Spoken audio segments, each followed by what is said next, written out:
(22년 2회) 보건문제입니다. 1번 탄소광에 대한 설명으로 틀린 것은, 탄소광 페라이트와 시멘타이트의 혼합적이다. 탄소광의 조직은 페라이트가 있고요, 그리고 시멘타이트가 있고, 페라이트는 순수한 F입니다. 그래서 알파 처리라고 하죠. 알파 처리라고 하고, 시멘타이트는 Fe3C죠.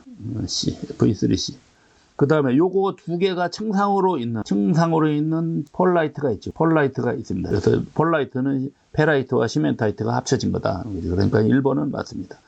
그 다음에 탄소함이라는 게 증가할수록 요 내식성은 떨어지고, 그 다음에 강도나 경도는 증가합니다. 근데 가공 변형은 요거는 어렵습니다.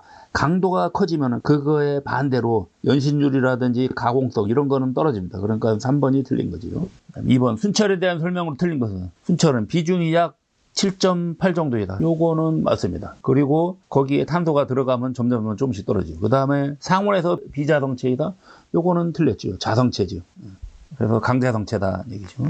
그리고 상온에서 페라이트 조직이다. 맞습니다. 그 다음에 동소 변태가 있다. 온도를 올리면은 BCC가 FCC로 이렇게 변하게 되어 있죠. 그 다음에 3번 주석 또는 나벌 주성분이라는 베어링용 합금. 주석 SN하고 그 다음에 PB를 주성분위로 하는 거. 그러면 베어링 합금이니까 화이트 메탈 계열이죠. 2번.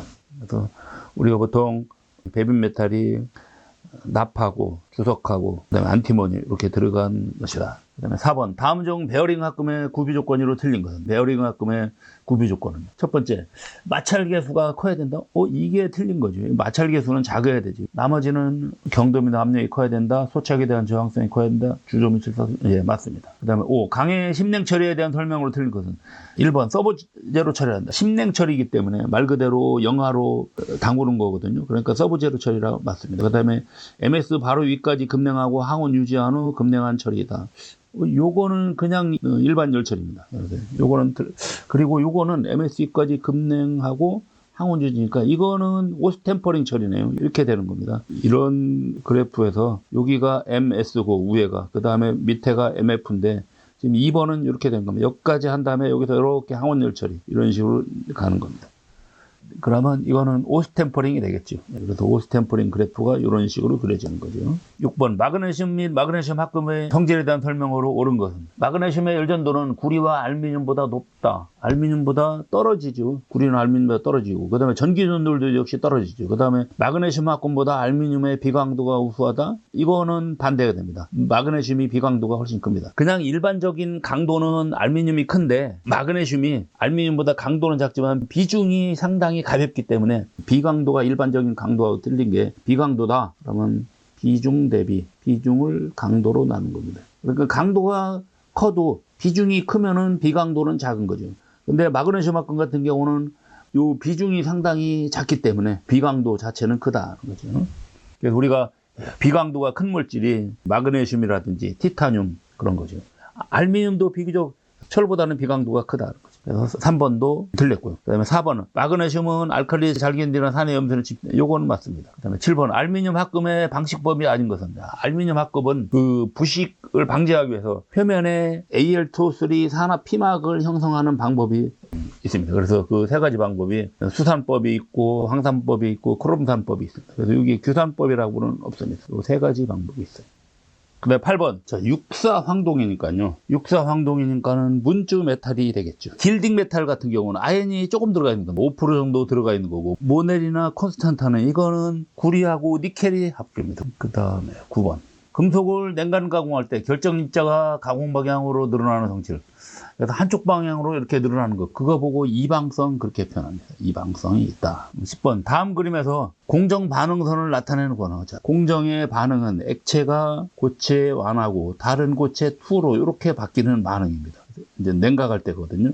그럼 가열할 때는 반대로 이런 식으로 이렇게 가는 거죠. 그럼 지금 여기 액체가, 지금 여기가 Ma 금속이고 여기가 Na 금속이거든요. 그러면 중간 여기는 M 플러스 N이 됩니다. 그러면 액체가 M 플러스 N이 되는 거기 때문에 요 D가 바로 공정 반응이거든요. 그러면 이런 공정 반응선은 항상 반듯하게 이렇게 긋는 거예요. 그러면 CDE가 되겠죠. CD. 그 다음에 11번. 대면각이 136도인 다이아몬드 압입자를 사용하는 경도계. 경도 시험에서 다이아몬드를 사용하는 것이 크게 두 가지가 있습니다. 로크웰이 있고 비커스가 있어요. 로크웰은 120도 원뿔형이고 이 각도가 120도인 그 꽃갈콘처럼 생긴 거고요. 그 다음에 여기에 대면각이 136도라는 얘기는 이런 식으로 생긴 겁니다. 피라미드형으로 생긴 거예요. 피라미드형으로 생겼을 때 이때 요 각도가 136도입니다. 피라미드 엎어놓은 것처럼 생긴 거. 이렇게 생긴 것이 바로 비커스다는 얘기죠. 그리고 요 위에 것이 로크웰. 그래서 요거 찍힌 자국을 보면 로크웰 같은 경우는 동그랗게 찍히고 그리고 요 비커스 같은 경우는 이렇게 찍힙니다. 네모지게 요런 모양으로 이렇게 찍혀요. 브린넬은 강철 보를 쓰는 거고 그 다음에 쇼어는 반발을 하는 거죠. 이거는 누르는 것이 아니라 튀어 올라오는 반발력을 이용하는 거다. 12번 전자광판에 요구되는 특성을 설명 것 중 옳은 것은 철선이 커야 한다. 철선이 작아야 되죠. 틀렸고요. 그 다음에 포화 자석 밀도가 낮아야 한다.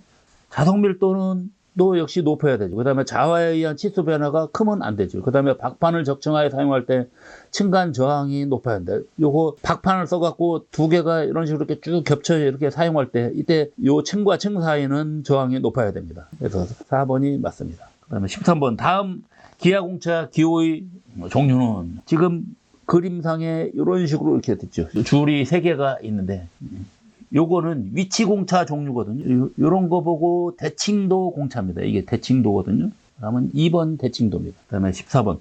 대상물의 일부를 떼어내는 경계를 표시할 때 굵직한 파형의 가는 실선 또는 지그재그 선으로 나타내는 것은 이런 거 보고 파단선의 형태죠. 파단선이기 때문에 4번이 되겠네요.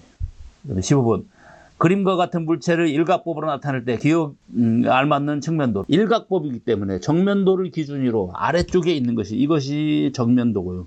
아래쪽에 있는 것이 이것이 평면도입니다. 그 다음에 오른쪽에 있는 걸 보고 오른쪽은 좌측면도가 돼요. 오른쪽에 있는 게 좌측면도니까 이쪽서 이렇게 바라봐야 되는 거죠. 그러면 이 D가 점선위로 보이게 돼요. 그러면은 점선위로 보니까는 위에 가서 이런 식으로 이렇게 점점점이 이렇게 돼요. 그러면 4번이 되겠죠. 1번 그림이 우측면도입니다. 1번 그림은 우측면도인데 우측면도는 왼쪽에다 그려야 돼요. 그래서 일각법은 반대로 그리는 겁니다. 반대로. 16번. 제품의 최대 허용 한계 치수와 최소 허용 한계 치수의 차이값을 요거로 보고 공차라고 그렇게 표현하죠. 공차. 그 다음에 17번. 대상물의 표면으로부터 임의로 채취한 각 부분에서 표면 거칠기를 나타내는 파라미터인 10점 평균. 10점 평균 같은 경우는 Z로 나타내는 거죠. 그래서 RZ로 나타내는 거 3번이 되겠네요. RY는 없고 RA가 요것이 중심선이고 그렇습니다. 그 다음에 18번. 그림과 같은 물체를 삼각법으로 나타낼 때 물체를 명확하게 나타낼 수 있는 최소 도면의 개수는 자, 지금 요거 같은 경우는 이쪽서 바라본 거하고 그 다음에 이쪽서 바라본 거 그 다음에 위에서 바라본 것은요 이쪽서 바라본 거나 위에서 보는 거나 거의 똑같이 생겼습니다. 그러니까는 굳이 그러면 나타낼 필요가 없는 거죠. 그러면 두 개만 있으면 되죠. 이쪽서 바라본 거하고 이쪽서 바라본 거. 그렇게 해서 두 개만 있으면 된다. 19번.